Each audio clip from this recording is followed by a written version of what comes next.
Hola amigos, es un gusto encontrarnos nuevamente acá en un programa para comentar sobre creación. Hoy día vamos a ver un tema que se llama Para que fuese habitada la creó.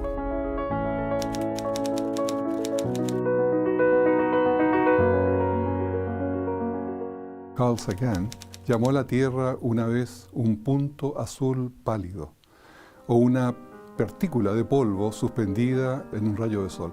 Esto, hermanos, queriendo decir cuando un rayo de sol sale por la ventana y uno puede ver ahí las partículas, así comparado a la Tierra. Es decir, algo prácticamente insignificante. Y ese era el sentido. Lo mismo que Richard Dawkins la llamó una partícula milimétrica en la grandeza del continuum infinito. También viendo a la Tierra como algo común, algo que era una más de millones, y el Sol, un Sol común, ordinario, sin ninguna cosa especial. Bueno, ese era el pensamiento de ese momento. Quiero comentarles un versículo bíblico que siempre lo uso. En efecto, pregunta por favor a los animales y te enseñarán, y a las aves del cielo te lo informarán, o habla a la tierra y te enseñará, y los peces del mar te lo contarán. ¿Cuál de todos ellos no sabe que la mano de Jehová ha hecho esto? Esta vez le corresponde a la tierra hablar. ¿Y por qué la tierra nos va a enseñar cosas? Porque la tierra tiene muchas características que nosotros podemos hoy día leer. Con el avance científico hemos podido entender cosas que antes no se entendían. Todos los otros animales, las aves, las bestias y los peces, ciertamente también nos sirven para darnos a conocer la maravilla de la creación biológica. Pero en este caso vamos a hablar de la tierra en específico. Dice el doctor Michio Kaku, que es un físico teórico y futurista, es muy sorprendente descubrir cuántas de las constantes del universo que nos son familiares están en una estrecha banda que hace la vida posible. Si una sola de estas fuese alterada, nunca se formarían las estrellas y el universo se esparciría, el ADN no existiría, la vida como la conocemos sería imposible. Todo el universo está sintonizado extremadamente fino para permitir la vida. Si no, no habría simplemente vida, ni plantas, ni química. Cada constante está sintonizada dependiente de otra. Sin embargo, estas constantes y valores no están determinados por las leyes de la naturaleza. Es como si tuviéramos una gran sala de control, de un satélite que va a ser mandado al espacio, donde tenemos muchas variables que hay que controlar, que hay que ajustar finamente para que ese viaje sea adecuado. Y todas esas constantes físicas son justamente todos esos ajustes que deben ser perfectos para que esa nave pueda llegar a su destino. Y así es justamente lo que sucede con el caso de la Tierra. Por ejemplo, una de ellas, la gravedad. La fórmula para la gravedad muestra las dos masas que se están atrayendo dividido por el cuadrado de la distancia que las separa. Pero también hay un factor G. Ese factor G es la constante gravitacional, fijada independientemente de otros factores. Esa constante no puede variar, sino algo más que 1 dividido por 10, seguido por 60 ceros. Si eso sucediese, si variase esa pequeña cantidad, ninguno de nosotros existiríamos. Hay un físico de la Universidad de Oxford llamado David Deutsch. Si alguien dice no estar sorprendido por las características que tiene el universo, está enterrando su cabeza en la arena. Estos atributos especiales son sorprendentes y poco esperables. También Stephen Hawking, quien ya pasó al descanso, físico teórico conocido por todo el mundo inglés, él dijo en un momento, pese a su ateísmo, pese a no creer en Dios, el hecho sorprendente es que los valores de estos números parecen haber sido ajustados finamente para así hacer posible el desarrollo de la vida. También el doctor Paul Davies, físico, receptor del premio Templeton, que es el premio Nobel para los físicos, él dijo en una ocasión, para mí hay una poderosa evidencia que hay algo detrás de todo esto. Parece como si alguien ha ajustado finamente los números de la naturaleza para hacer el universo. La impresión de diseño es abismante. Hay un artículo que se publicó en el Wall Street Journal el 25 de diciembre de 2014. Esto lo escribió Eric Metaxas, que es bien conocido, escritor de artículos técnicos y científicos. Y se titulaba La ciencia cada vez se inclina por apoyar el caso de Dios. Desde entonces, este artículo ha sido compartido por más de 600.000 veces en Facebook y con más de 9.250 comentarios, haciéndose el artículo más popular en la historia del Wall Street Journal. 53 años atrás, dice 1966, Time Magazine declaraba en su portada, ¿ha muerto Dios? ¿Is God dead? Y muchos habían aceptado que Dios estaba obsoleto en ese tiempo, que a medida que la ciencia progresaba, había menos necesidad de un Dios para explicar el universo. Ese mismo año, el astrónomo Carl Sagan anunciaba que habían dos importantes criterios para que un planeta sustentara esa vida. Primero, tener el tipo correcto de estrella, o Sol en nuestro caso, y estar a una distancia correcta de la estrella. Esto permitiría, según su cálculo, un septillón de planetas que pudieran sustentar la vida en este universo. Y así, a consecuencia de eso, se estableció un sistema para buscar inteligencia extraterrestre llamado SETI. Los científicos escucharon el universo por señales que asemejaran a un código inteligente. Del cielo se escuchan muchas señales electromagnéticas, pero no todas ellas son habitualmente naturales. Por lo tanto, no tienen un sentido, no tienen un código. Pasaron años y el silencio del universo fue absoluto. Y el Congreso de Estados Unidos finalmente quitó los fondos en 1993. Pero la escucha continuó, porque se tomaron fondos privados y se escuchó hasta el 2014. Habían descubierto hasta ese momento nada, absolutamente nada. Se ocupó para esto el radiotelescopio Arecibo, que se encuentra en Puerto Rico. Los rumores que Dios había muerto eran muy prematuros. A medida que nuestro conocimiento del universo fue aumentando, quedó claro que había muchos más factores necesarios para la vida. Los dos parámetros que Sagan hizo necesarios para sustentar la vida crecieron a 20, después a 30, después a 50. Y hoy día son más de 200 parámetros conocidos para que un planeta sustente la vida. Cada uno de esos parámetros debe ser perfectamente cumplido. Las condiciones deben ser perfectamente cumplidas, o si no, todo el sistema se derrumba. La dificultad de mantener vida, por lo tanto, es muy grande. ¿Podría cada uno de estos 200 parámetros o condiciones haberse creado por accidente, por casualidad, por azar? Esto requiere de más fe que asumir que una inteligencia creó estas condiciones perfectas para vivir. Esta posibilidad es como tirar una moneda, lanzar una moneda al aire y sacar cara 10 trillones de veces seguidas. ¿Acaso sería esto posible? ¿Podría haber vida en otro lugar del universo? Entonces nos preguntaremos, bueno, si es porque las cosas se creen en forma casual, no. Pero si Dios hubiese creado sobrenaturalmente esas 200 condiciones para la vida excepcionales en otros planetas, por supuesto que sí. Pero que se den estas en forma aleatoria y casual en otra parte del universo no es posible. Isaías 45, 18 por algo nos decía, porque así dijo Jehová, que creó los cielos, Él es Dios, el que formó la tierra, el que la hizo y la compuso, no la creó en vano, para que fuese habitada la creó. Yo soy Jehová y no hay otro. Vemos aquí claramente un propósito de haber creado esta tierra, diferente a las otras. Vamos a ver entonces por qué la Tierra, el planeta Tierra, es especial. Si nosotros nos ponemos al lado de la Tierra, al lado de Venus, podremos ver que son prácticamente planetas gemelos, es decir, son hermanos. Son prácticamente del mismo tamaño y están bastante cerca uno de otro. Y cuando los comparamos, empezamos a ver diferencias que son abismantes. Por ejemplo, nosotros tenemos una atmósfera de oxígeno, de nitrógeno, de CO2 y otros componentes, pero principalmente de oxígeno y nitrógeno. Ellos tienen una atmósfera de CO2. Nuestra presión en la superficie es de una atmósfera. Ellos tienen 92 atmósferas. Y deje contarles qué es lo que pasó con esto.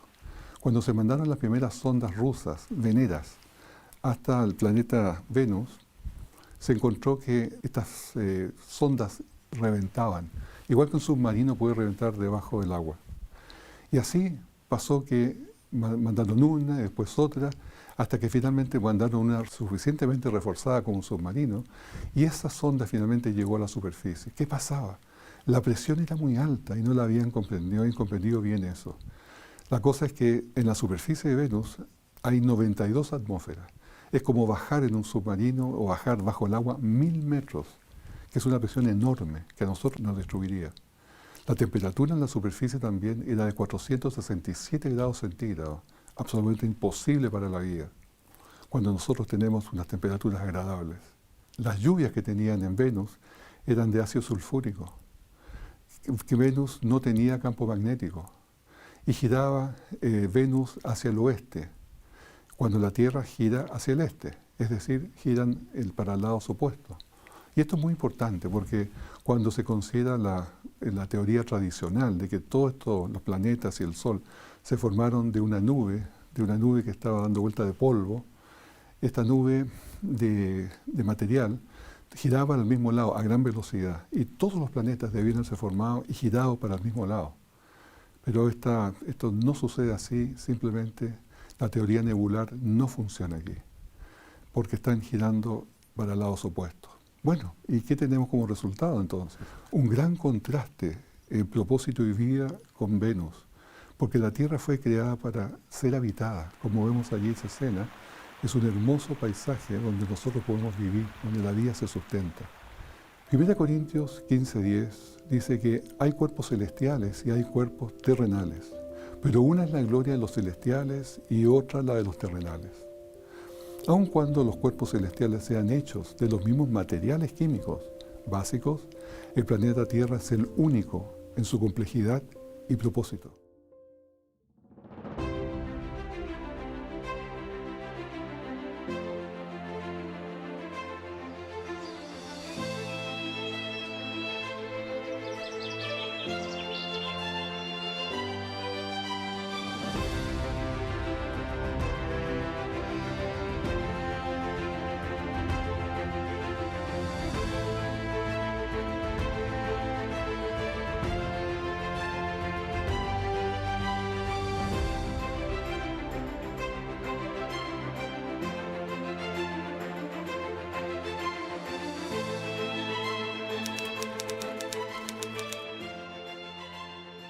Nosotros tenemos una órbita casi circular, es levemente excéntrica, pero si lo comparamos nosotros con los otros planetas, nuestra órbita es bastante bien ubicada en el lugar que se llama el Goldilocks, o la zona habitable de este Sol, de nuestro sistema solar. El otro planeta que está en esa misma zona es Marte, nada más. Solamente los dos estamos en esa zona habitable. Esta posición nos permite tener una temperatura promedio de 15 grados centígrados. Los otros planetas, Venus, 467 grados, habíamos dicho. Mercurio, 430 grados centígrados, que está más cerca del Sol. Marte, que ya está un poco más lejos, menos 50 grados centígrados.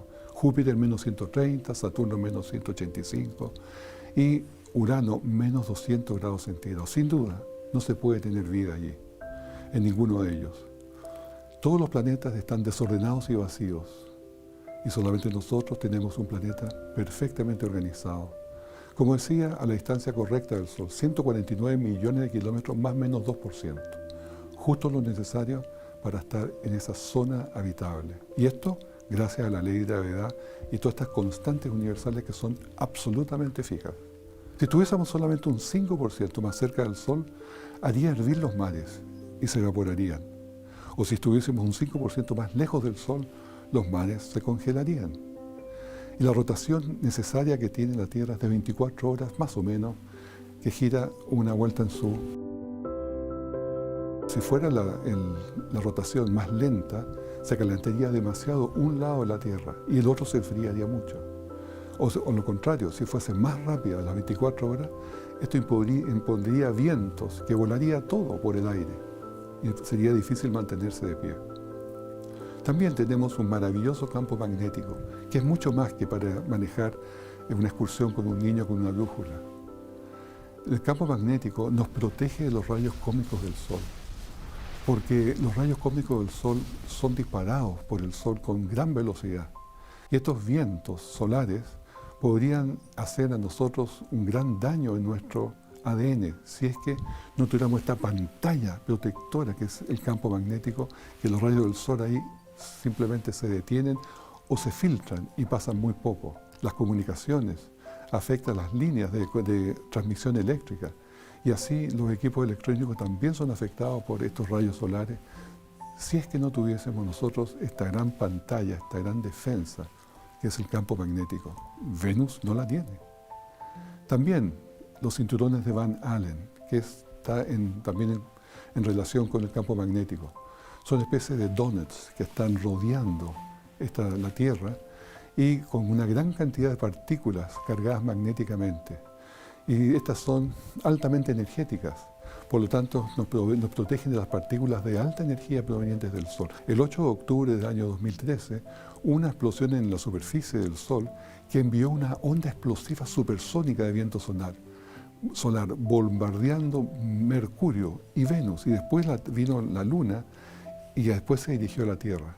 Y la onda de choque golpeó masivamente el campo magnético terrestre, dejando un pulso magnético alrededor del planeta. Foster, científico, lo describió como un golpe de mazo a la barrera protectora. No la traspasó, sino que rebotó. ¿Qué pasaría si estos cinturones Van Allen no existieran? Si todas estas partículas de alta energía llegaran a la Tierra, pueden freír un satélite, simplemente a nosotros, a nuestras moléculas de ADN, las destruirían. Y esto significaría, después de siglos y milenios, simplemente que la vida no habría continuado como la tenemos hoy día en este planeta. El campo magnético de Marte, por ejemplo, es 40 veces más débil que el de la Tierra. Por lo tanto, me hago la pregunta, ¿podrá instalarse el hombre en Marte en esas condiciones? Tendría que estar protegido de esos rayos cósmicos permanentemente. No tendría una vida como la que tenemos aquí en la Tierra, protegidos por ese campo magnético. La atmósfera terrestre. También la atmósfera terrestre tiene un diseño exquisito. Aquí podemos ver una foto donde se ve esa capa celeste. Esa es la atmósfera. Es muy delgada. Pero eso permite tener la gravedad suficiente de la Tierra para atraer esa atmósfera y sostener esta atmósfera delgada que da la presión atmosférica necesaria para nosotros, porque si no sería inadecuada para la vida. Pero aquí va todo en conjunto. El tamaño de la Tierra que permite y atrae esta pequeña atmósfera que a su vez produce la presión necesaria para nosotros. Está todo en conjunto. Si nosotros tuviéramos un tamaño más grande de la Tierra, habría más hidrógeno en esa atmósfera, por lo tanto sería parecido a Júpiter o a Saturno. No serviría para la vida.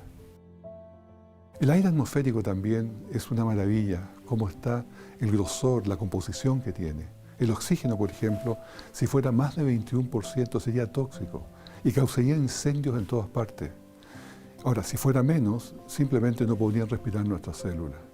Si el CO2 tuviera más del 0,03%, sería imposible la vida animal y humana. Pero si fuera menos, no habría vida vegetal porque no habría fotosíntesis. Entonces está en su lugar exacto. La luz del Sol también es muy especial. Nosotros estamos sujetos al espectro electromagnético que nos llega de todas partes. Pero el Sol nos da la luz visible, una luz muy, muy especial en un sector muy determinado de este espectro electromagnético. La luz visible ocupa muy pequeño espacio. También tenemos la luz ultravioleta y la luz infrarroja, que están a ambos lados. Esa es la luz que nos da nuestro Sol. Ahora, la luz solar es la mejor de todas para tener un espectro visible, para que podamos separar los colores bien. Y así nuestra vista se acostumbra a este tipo de luz solar, porque esta es la que realmente reproduce bien los colores y nos permite ver bien las imágenes. Y también nuestra atmósfera filtra esa luz, y cuando pasa por la atmósfera baja su intensidad, pero justo en el rango de nuestra luz visible. Así que el Sol es perfecto, está como hecho a la medida de la necesidad humana. Deben satisfacerse dos precondiciones primero. Primero, la atmósfera debe ser transparente. De todos los planetas que tienen atmósfera, solamente la Tierra tiene una atmósfera transparente. Y debe permitir, por lo tanto, esa atmósfera que pueda penetrar la luz ultravioleta y también hacer con ello la fotosíntesis de las plantas.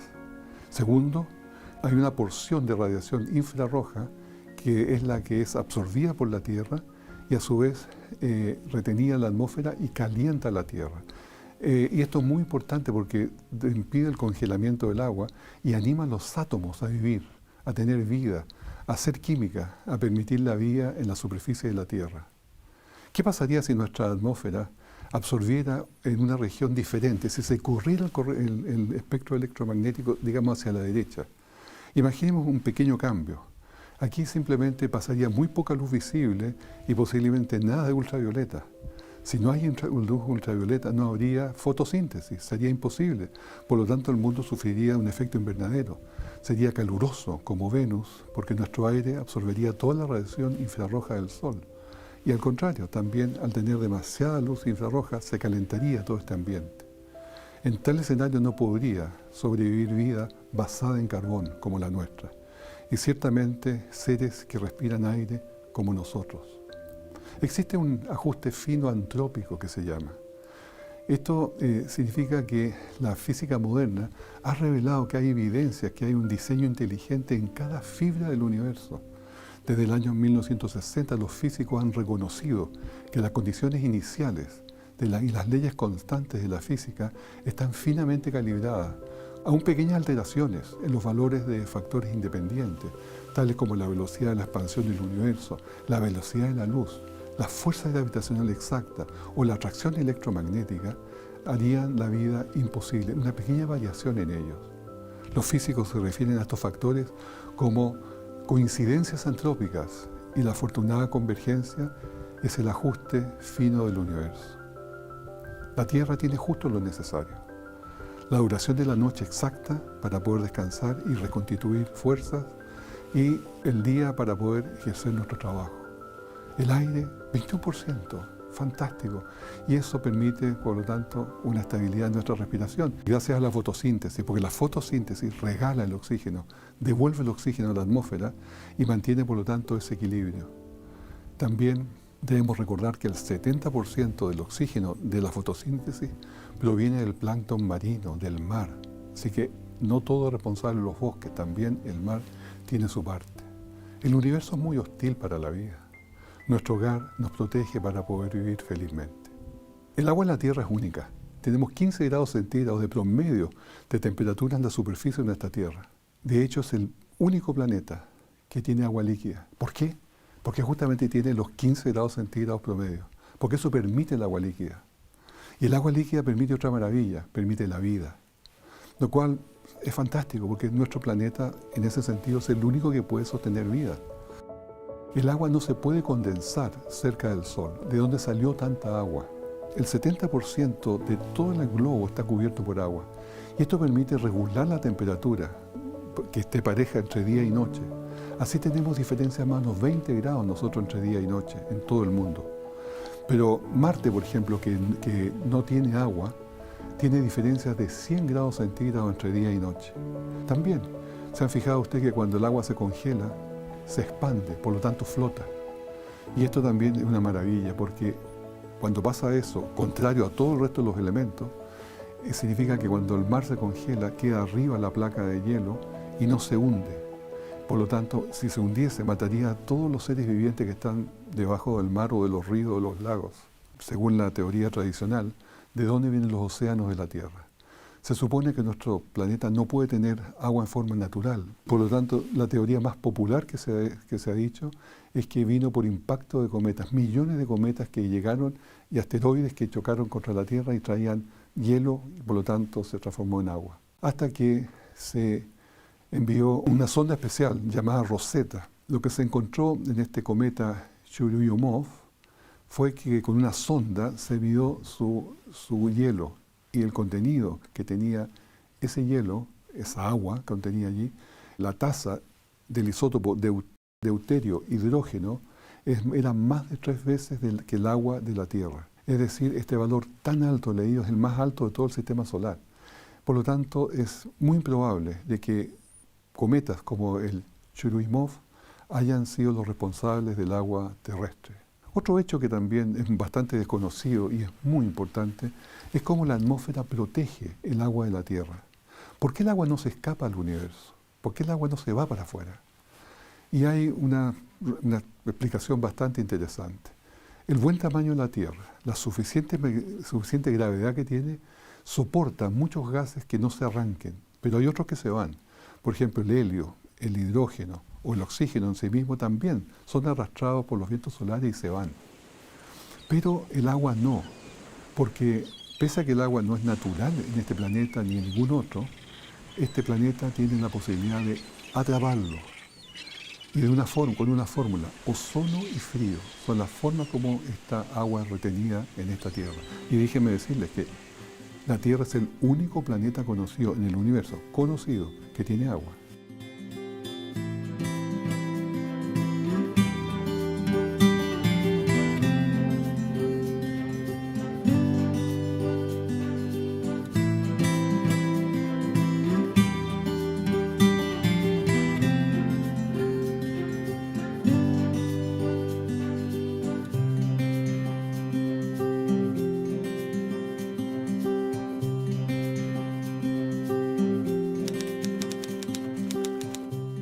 Hay tres formas de perder el agua. Uno es el viento solar que arrastra, pero nosotros tenemos el campo magnético para protegernos. Segundo es un campo eléctrico y el tercero es la fotólisis. El campo eléctrico, podemos ver en la imagen, la Tierra tiene un pequeño campo eléctrico. No así Venus, que tiene 5 a 10 veces más campo eléctrico que nosotros. Ese campo eléctrico destruye el agua. Y así el oxígeno se separa del hidrógeno y sale para afuera. También la otra forma es la luz ultravioleta, porque el agua y la luz no se mezclan. Por lo tanto, nosotros cuando tenemos la luz ultravioleta golpeando el agua, la separa en sus elementos básicos, hidrógeno y oxígeno. Y así tienden a irse porque ya son más livianos. Pero aquí se forma una trampa de agua. Y les explico. Como el agua va siendo destruida, ese oxígeno es tomado por la radio ultravioleta y son separados. Pero un poco más arriba se unen con otra molécula de O2 y se forma O3, que es el ozono. Y el ozono absorbe prácticamente el 99% de la luz ultravioleta. Se forma esa capa en la posición exacta y el ozono absorbe más luz ultravioleta y no permite que rompa más moléculas de agua y se mantiene protegiendo, que no le llegue, por lo tanto, la luz ultravioleta a esa agua que está subiendo. Y se produce un balance virtuoso. Primero, el agua es atrapada por el frío. Cuando va subiendo hasta la troposfera, el agua empieza a enfriarse a tal punto de que simplemente no puede llegar más allá y se cae como lluvia. Y estas son las nubes que se conocen como las cumulus nimbus, nubes de mucha acción, de mucha actividad, muy violentas, y estas normalmente están devolviendo el agua hacia la Tierra. Y así también el ozono también nos protege de los rayos ultravioletas, que son dañinos. Por eso que se dice tanto a veces que la capa de ozono ha sido destruida, por lo tanto vamos a tener más radiación. Efectivamente es así, pero es otro tema. También tenemos otra gran bendición en esta tierra, biodiversidad. Una gran cantidad de animales, una gran cantidad de plantas, una gran cantidad de animales vivos que nos están dando todo un equilibrio. También nuestros astros que nos rodean son muy amables. Y tenemos, por ejemplo, el Sol, que es un Sol tranquilo, maravilloso, que nos da justo la luz que necesitamos, justo el calor que necesitamos, porque si tuviésemos una enana roja o una gigante roja como Sol, estas son muy inestables y lanzan tremendas llamaradas a sus planetas y les arrancan la atmósfera. O si no tuviéramos vecinos, como tenemos estos vecinos amables, yo les llamo los matamoscas, que son simplemente grandes masas que atraen aquellos asteroides, aquellos meteoritos que podrían venir en nuestra dirección. Si no estuviesen ellos alrededor, tendríamos 1000 veces más impactos de estos asteroides. También tenemos una luna que está en su posición exacta, a su distancia exacta, y nos da y nos mantiene, nos estabiliza estos 23,5 grados de inclinación de la Tierra, la cual regula el clima. El clima es necesario. Génesis 8:22 también así lo afirmaba. Mientras la tierra exista, dice, habrá siembra y cosecha, frío y calor, verano e invierno y días y noches. También la ubicación correcta de nuestra Tierra en la galaxia es una cosa muy importante, porque estamos habitando nosotros entre brazos. Si estuviésemos metidos dentro de un brazo, no tendríamos la visión del universo. También estamos suficientemente lejos del centro, que es muy radioactivo. Así tenemos una posición en nuestra Vía Láctea maravillosa. En la foto también podemos ver algunos de los brazos que son vecinos a nosotros en la Vía Láctea. Es decir, todos los elementos que estamos hablando trabajan todos en conjunto para poder hacer la vida posible. Y cada uno de ellos es importante. Es como este engranaje que muestro allí, donde la luz ultravioleta, la luz visible, el campo magnético, el calor, la gravedad, el nitrógeno, el agua, todo van funcionando a una para permitir la vida humana y la vida de los animales y de las plantas. Porque los cielos cuentan la gloria de Dios y el firmamento anuncia la obra de sus manos. Los exoplanetas, quería contarle un poco de esto porque hay muchos que piensan de que tal como en la Tierra se creó la vida en forma sola, simplemente por evolución, por lo que fuera, también esto puede haber sucedido en todos los otros planetas que tengan condiciones favorables. Por lo tanto, se está buscando que tengan agua. Así que ese es el empeño que tienen las agencias del espacio. El telescopio Kepler cumplió esta función hasta hace muy poco. Ya se jubiló, estaba muy viejo, pero alcanzó a descubrir más o menos 4.000 planetas o exoplanetas confirmados. Y ahora se envió el telescopio TESS para que lo reemplazara. ¿Qué han encontrado? Como dije, 4.000 planetas, exoplanetas confirmados dentro de nuestro vecindario de la Vía Láctea. Esto no es en otras galaxias ni en otras partes del universo. Es nuestro vecindario solamente que han podido llegar. Pero allí, como digo, han podido encontrar 4.000. De esas 4.000, las que vemos en la imagen, todas las que están en rojo son demasiado calientes. Todas las que están en azul son demasiado frías, planetas muy fríos.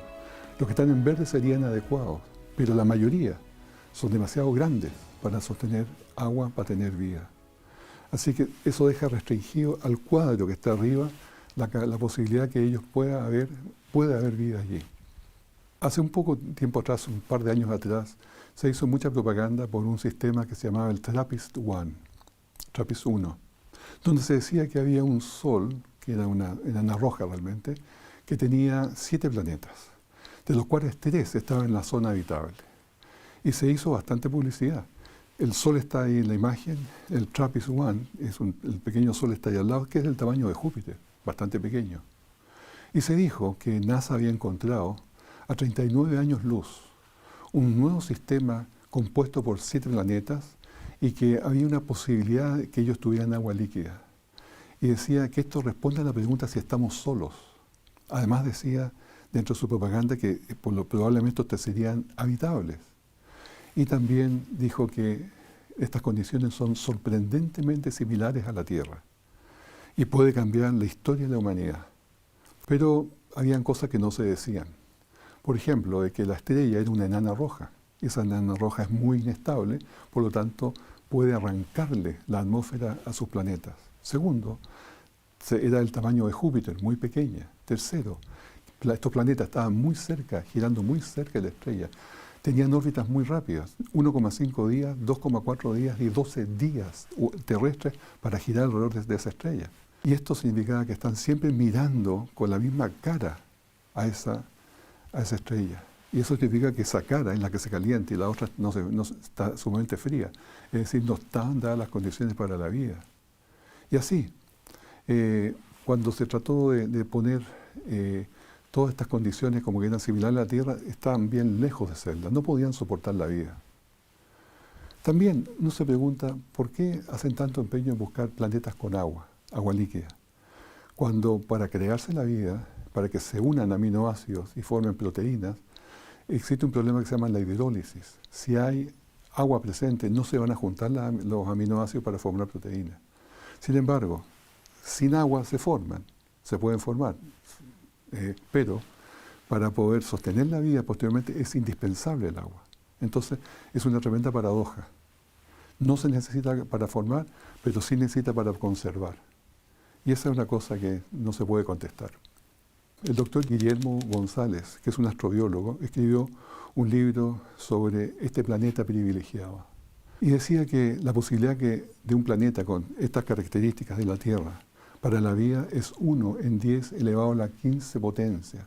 Esa es la posibilidad que existan otros planetas iguales.